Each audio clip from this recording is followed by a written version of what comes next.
Why should you consider getting a GENIE test? Hey guys, Mark here, your mitochondria mechanic, and today I'm going to do a little bit more of a deep dive into my favorite blood test for CIRS, that being the GENIE test. So we all know that CIRS is an inflammatory condition, but what we're starting to learn is that it is also a metabolic condition. So the GENIE test does a very deep dive into your mitochondrial function. More specifically, how are they producing ATP? What we see in a lot of CIRS cases is low amounts of ATP production, meaning that the metabolic capacity of your mitochondria are generally quite reduced, and because of that, you're going to have a lot of fatigue. So, point number one about the GENIE that I love, looking for hypometabolism and getting a deep dive into knowing how your mitochondria are creating ATP. The other piece I love is specific causation. So we're able to look and see what biotoxins are causing your illness. We all know mold is the celebrity for CIRS. We're always concerned about mold in the indoor air environments. But what we're not checking all that often is actinomycetes, endotoxins, and beta-glucans.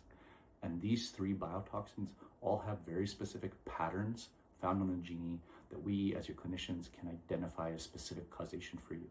So even though your HERTSME or your ERMI tests may look great, what does your indoor air environment look like for endotoxins? What does it look like for beta-glucans?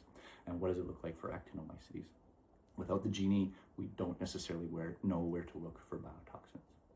And the third piece I love about the GENIE test is Dr. Shoemaker's current area of research is the specific neurological complications found in CIRS. So more specifically, the TUB genes, TUB-BB1 and TUB-A4A, as well as the coagulation section on the GENIE test, which looks to expand upon Sydney Strickland's work from Rockefeller University to see, are we at risk for cognitive decline? Are there going to be risk factors here for developing Alzheimer's and dementia because of these anomalies found in the clotting cascades?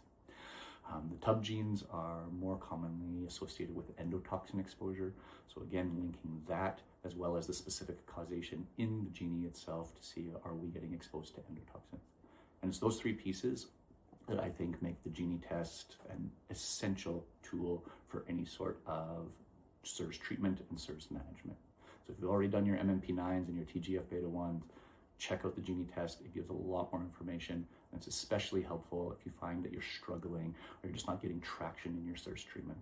And so for more information on it, head over to my website at mitomechanic.com. You can download the free ebook. I talk a lot about GENIE tests there as well. Check out the new GPT I made for CIRS. You can just search that on ChatGPT called the CIRS Compass. Thanks so much, guys. Bye for now.